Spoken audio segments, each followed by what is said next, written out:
ஒரு படிக்கட்டு அமைக்கப்பட்டிருக்கு. பொறியாளர் கூட்டு போய் அளவீடுலாம் செஞ்சிருக்காங்க. தமிழ்நாடு அரசுடைய நிலைப்பாடு இந்த வாரத்தில் என்ன சார்? இல்லை, நம்ம தெளிவாக சொல்லியாச்சு. தமிழக அரசு எந்த அளவிலும் மேகதாது விஷயத்தில் நம்ம உறுதியாக இருப்போம். அவங்க மேகதாதுல அணை கட்டாத அளவுக்கு தான் நம்மளுடைய முயற்சிகள் அனைத்தும் இருக்கும். இது லீகல் ரெமடி தான் நம்ம பண்ண முடியும்.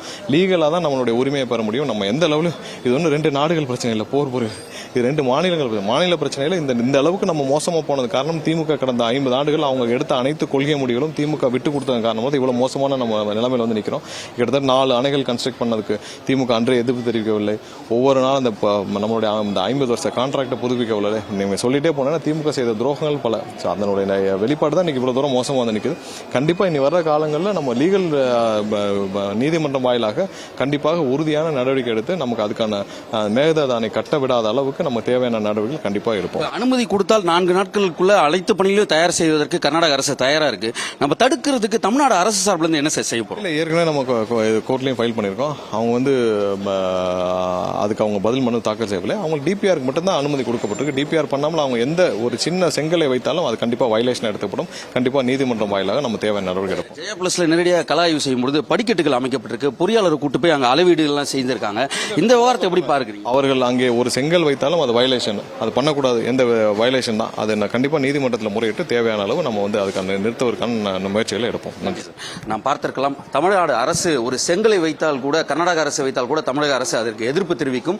ஆகவே ஜெயா பிளஸ் உடைய கள ஆய்விற்கு தமிழ்நாடு அமைச்சர் நிர்மல்குமார் கூறியிருக்கக்கூடிய மிக முக்கியமான கருத்து. ஆகவே ஜெயா பிளஸ் உடைய ஆய்வுக்கு பிறகாக அமைச்சர் கூறக்கூடிய கருத்து என்பது ஒரு செங்கலை கூட கர்நாடக அரசு வைக்கக்கூடாது, வைத்தால் உடனடியாக நாங்கள் நடவடிக்கை எடுப்போம், சட்ட ரீதியாக இதற்கான நடவடிக்கைகளை நாங்கள் மேற்கொள்வோம். ஆகவே கடந்த திமுக ஆட்சி காலத்தில் செய்த தவறின் விளைவுதான் கர்நாடக அரசு இவ்வளவு பெரிய நடவடிக்கை எடுத்திருப்பதற்கான காரணம் என்று மின்சாரத்துறை அமைச்சர் CTR நிர்மல்குமார் தகவலை தெரிவித்திருக்கிறார். பொறுத்திருந்து பார்க்கலாம். அடுத்தடுத்து தமிழ்நாடு அரசு மேகதாது விவகாரத்தை எப்படியெல்லாம் தடுக்கப் போகிறது, சட்ட ரீதியாகவா அல்லது போராட்டம் நடத்தப் போகிறதா, இதெல்லாம் தொடர்ச்சியாக இது கர்நாடக தமிழ்நாடு பிரச்சனை மட்டுமல்ல, விவசாயிகளுடைய மிகப்பெரிய பிரச்சனை.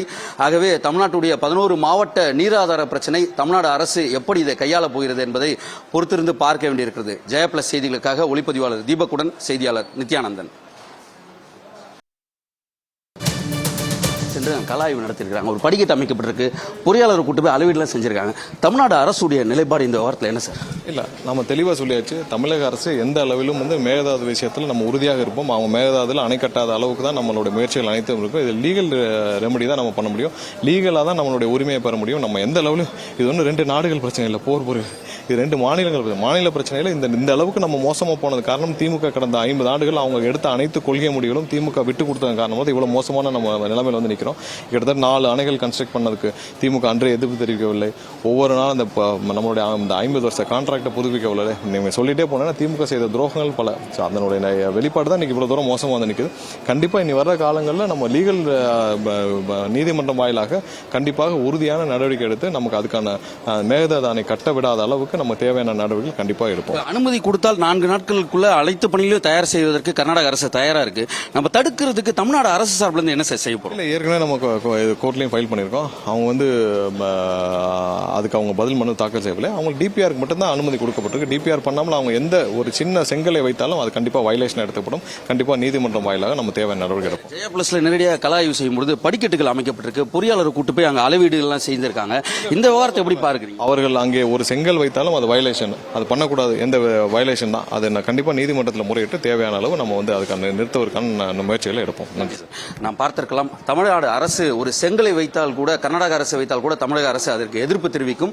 ஆகவே ஜெயா பிளஸ் உடைய கள ஆய்விற்கு தமிழ்நாடு அமைச்சர் நிர்மல்குமார் கூறியிருக்கக்கூடிய மிக முக்கியமான கருத்து. ஆகவே ஜெயா பிளஸ் உடைய ஆய்வுக்கு பிறகாக அமைச்சர் கூறக்கூடிய கருத்து என்பது ஒரு செங்கலை கூட கர்நாடக அரசு வைக்கக்கூடாது, வைத்தால் உடனடியாக நாங்கள் நடவடிக்கை எடுப்போம், சட்ட ரீதியாக இதற்கான நடவடிக்கைகளை நாங்கள் மேற்கொள்வோம். ஆகவே கடந்த திமுக ஆட்சி காலத்தில் செய்த தவறின் விளைவுதான் கர்நாடக அரசு இவ்வளவு பெரிய நடவடிக்கை எடுத்திருப்பதற்கான காரணம் என்று மின்சாரத்துறை அமைச்சர் CTR நிர்மல்குமார் தகவலை தெரிவித்திருக்கிறார். பொறுத்திருந்து பார்க்கலாம். அடுத்தடுத்து தமிழ்நாடு அரசு மேகதாது விவகாரத்தை எப்படியெல்லாம் தடுக்கப் போகிறது, சட்ட ரீதியாகவா அல்லது போராட்டம் நடத்தப் போகிறதா, இதெல்லாம் தொடர்ச்சியாக இது கர்நாடக தமிழ்நாடு பிரச்சனை மட்டுமல்ல, விவசாயிகளுடைய மிகப்பெரிய பிரச்சனை.